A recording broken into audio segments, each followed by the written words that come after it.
Sir speaker sir ఎంతమంది లేచినా speaker sir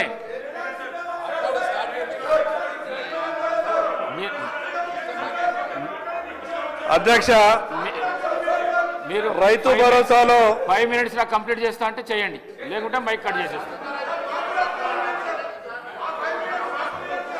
speaker sir speaker sir speaker sir నిజంగా వీళ్ళకి ఇంట్రెస్ట్ ఉంటే డైవర్ట్ కాకండి. 10 రోజులు హౌస్ పొడిగించండి, అన్ని అంశాల మీద చర్చ పెట్టండి. నిజంగా ప్రభుత్వానికి ఇంట్రెస్ట్ ఉంటే చర్చ పెట్టండి, మాకు అభ్యంతరం లేదు సార్. నేను ఓన్లీ నా సబ్జెక్టు మాట్లాడి కంక్లూడ్ చేస్తా సార్. 10 నిమిషాలు టైం ఇవ్వండి, నేను నా సబ్జెక్ట్ మాట్లాడి. ఇంతమంది డిస్టర్బ్ చేస్తే ఎట్లా సార్? సభ్యులు లేస్తారు, మంత్రులు లేస్తారు. అధ్యక్ష, మేము అందుకే అంటున్నాం సార్, మాకు అన్ని విషయాల్లో స్పష్టత ఉంది, నిజాయితీ ఉంది కాబట్టి నిజాయితీగా చెప్తున్నాం. చాలా పని చేసినాం, కంక్లూడ్ చేస్తున్నా సార్. ఇదేం పద్ధతి? నా విజ్ఞప్తి సార్, మీరే చెప్పినారు బోనస్ ప్రస్తావన నేను చేయలేదు, మీరే చేసినారు, మీ సభ్యులే చేసినారు. 2183 రూపాయల బోనస్ అని చెప్పి మేనిఫెస్టోలో పెట్టింది మీరు.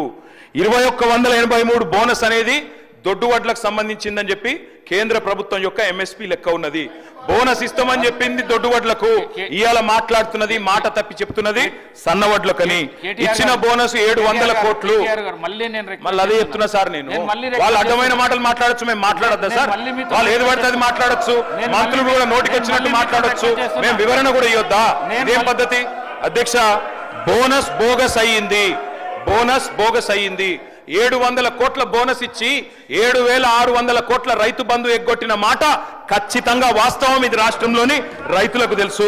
అందుకే అంటున్న అధ్యక్ష, రుణమాఫీ ఉత్తదయింది, బోనస్ బోగస్ అయింది.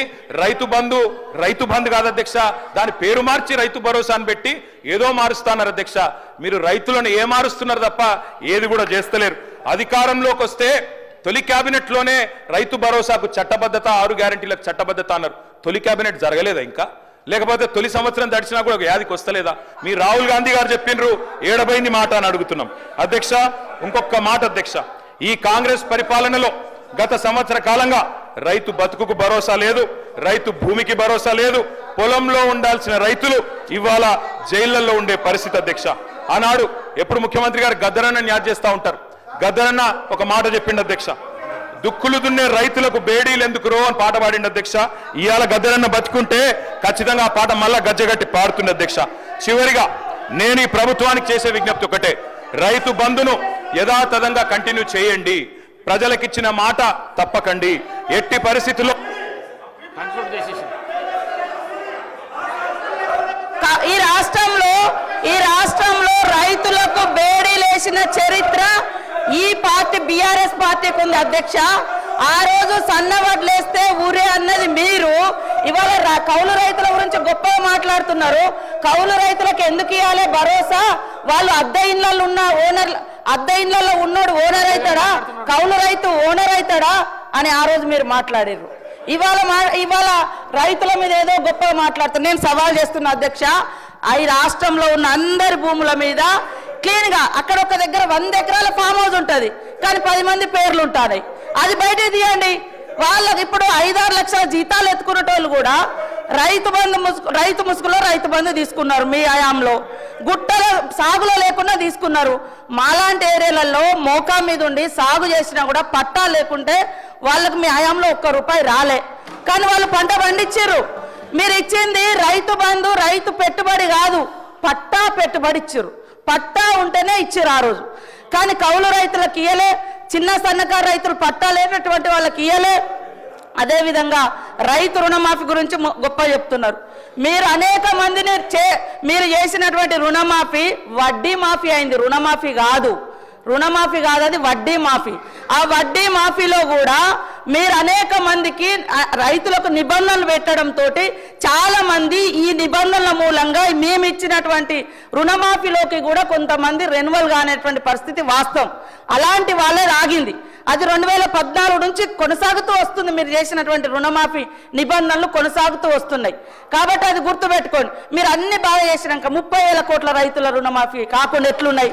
మీరు అన్ని రైతులను రాజులను చేసిర్రు, రైతు బంధు ఇచ్చిర్రు, అన్ని చేసినాక మళ్ళీ 30,000 కోట్ల రూపాయలు వాళ్ళ మీద ఎందుకు భారమైంది, ఎందుకు రుణాలు మిగిలినాయి అది చెప్పండి. కాబట్టి ఇవాళ కేటీఆర్ గారికి ఒకటే అడుగుతున్నా, మీరు 10 ఏళ్లలో భూమి లేనటువంటి ఒక్క పేదింటి బిడ్డలకు మీరేమిచ్చారు? ఓకే, 100 ఎకరాలు ఉన్నోళ్ళ గురించి అన్ని ఇయ్యాలే, లక్షల జీతాలు వచ్చినా అన్ని ఇయ్యాలే అని అంటున్నారు. మరి పేదోడికి మీరు ఈ 10 ఏళ్లలో కనీసం ఉచితంగా కరెంట్ ఇయ్యలే, కనీసం ఇవాళ ఉచితంగా ఎర్ర బస్ ఫ్రీ ఇస్తే కూడా మీరు ఓర్వలేకపోతున్నారు. అదేవిధంగా వాళ్ళకి 10 ఏళ్లలో ఏమి ఇచ్చిర్రు, భూమి లేని వాళ్ళకి ఏమి ఇచ్చారు? మేము ఇప్పుడు భరోసా కింద 12,000 రూపాయలు పెట్టినాం, ఉచితంగా కరెంట్ ఇస్తున్నాం. వాళ్ళ ఆర్థిక భారాన్ని తగ్గించడం కోసం, కుటుంబ భారాన్ని తగ్గించడం కోసం పేదింటి బిడ్డలకు, ఆడబిడ్డలకు 500 గ్యాస్ చేసినాం. మీరు ఎందుకు చేయలేదు? మరి మేము ఉచితంగా బస్సు పెడితే గగ్గోలు పెడుతున్నారు, ఉచితంగా 200 యూనిట్ల కరెంట్ ఇస్తే గగ్గోలు పెడుతున్నారు. కాబట్టి మీ వైఖరి ఏందో స్పష్టం చేయండి. మీ వైఖరి ఏందో అంటే అందరికీ వాళ్ళు 100 ఎకరాల ఫామ్ హౌస్లు ఉన్నా కూడా ఇవ్వండి అని అంటారా? అదే చెప్పండి. నేను ఈ సందర్భంగా కూడా మా వ్యవసాయ శాఖ మంత్రి గారిని కోరుతా ఉన్నా, దయచేసి ఎవరెవరికి ఎంతెంత పోతుందో ఆ వివరాలు మొత్తం గ్రామాలలో పెట్టాలి. ఏ కుటుంబానికి ఎంతెంత రైతు బంధు పోతుంది, ఎవరెవరిది ఎంత అనేది వివరాలు బయట పెట్టాలి. పేదవాళ్ళకి ఆ ఊర్లలో ఏమేమి వచ్చినాయో కూడా బయట పెట్టాలని కోరుతా ఉన్నా. కన్క్లూడ్ చేయండి ప్లీజ్. కంక్లూడ్ చేస్తానంటే కూడా చేయనిస్తలేరు సార్. కన్క్లూడ్ చేయండి అధ్యక్ష. వారు చెప్పిన దానికి మేము చెప్పిన దానికి తేడా ఏముంది సార్? మంత్రి గారు చెప్పారు, మంత్రి గారు అన్నారు మరి 30,000 కోట్ల రుణం ఎందుకు వచ్చింది అన్నారు. ఎందుకు వచ్చిందంటే మీ ముఖ్యమంత్రి గారు చెప్పారు. ఏం చెప్పినారు? స్పష్టంగా చెప్పారు. కేసీఆర్ గారు ఏమనుకుంటుండంటే ₹1,00,000 రుణమాఫీ చేసిన కదా వాళ్ళంతా నాకే ఇస్తారు అనుకుంటుండు, కానీ ఆ ₹1,00,000 రుణమాఫీ అయిన వాళ్ళు కూడా మీరు అర్జెంటుగా బ్యాంకు కురుకుని 2 లక్షలు తెచ్చుకోండి, నేను రాగానే December 9 నాడు సంతకం పెడతా అని చెప్పిందే రేవంత్ రెడ్డి గారు. నేను వేరే చెప్తున్నాను, వీడియో చూపెట్టమంటే చూపెడతా. ఆయన వల్లనే జరిగింది అధ్యక్ష. ఇంకొక మాట అధ్యక్ష, ఇప్పుడు ట్రైనింగ్ అన్న చక్కగా ఇవ్వాలి మీ ఎమ్మెల్యేలకు. నేను ముఖ్యమంత్రి గారిని కోరుతున్నా, మీరేమో 100% రుణమాఫీ జరిగిందని మీరు చెప్తారు, వెనకకెళ్ళి మీ ఎమ్మెల్యేలు వేసేమో నాకు 70% అయిందంటారు, బయటనేమో రైతులు చారణ కాలేదని బయట రైతులు అంటున్నారు. ఏది కరెక్టో మీరు తెలుసుకోండి ముందు. 25% అయిందా, 30 అయిందా, 40 అయిందా, 70 అయిందా, 100 అయిందా? చివరిగా అధ్యక్ష నేను ఒకటే చెప్పి ముగిస్తా అధ్యక్ష. మేము ఈ ప్రభుత్వాన్ని ఒకటే కోరుతా ఉన్నాం. రైతు బంధు విషయంలో నేను నేపథ్యం చెప్పిన, తెలంగాణలో పెద్ద రైతు చిన్న రైతు అనే తేడా లేకుండా, ఉద్యోగస్తుడు లేదా ప్రైవేట్ ఉద్యోగి అనే వ్యత్యాసం లేకుండా, భూ యజమాని ఎవరుంటే వారికి వ్యవసాయ స్థిరీకరణ కోసం ఆనాడు తెలంగాణలో సాగు బాగు కావాలనే ఉద్దేశంతో మేము పనిచేసినాం. అందరికీ రైతు బంధు ఇచ్చినాం. మీరు కటింగులు పెట్టదలుచుకుంటే అది మీ ఇష్టం, మీ విఘ్నత.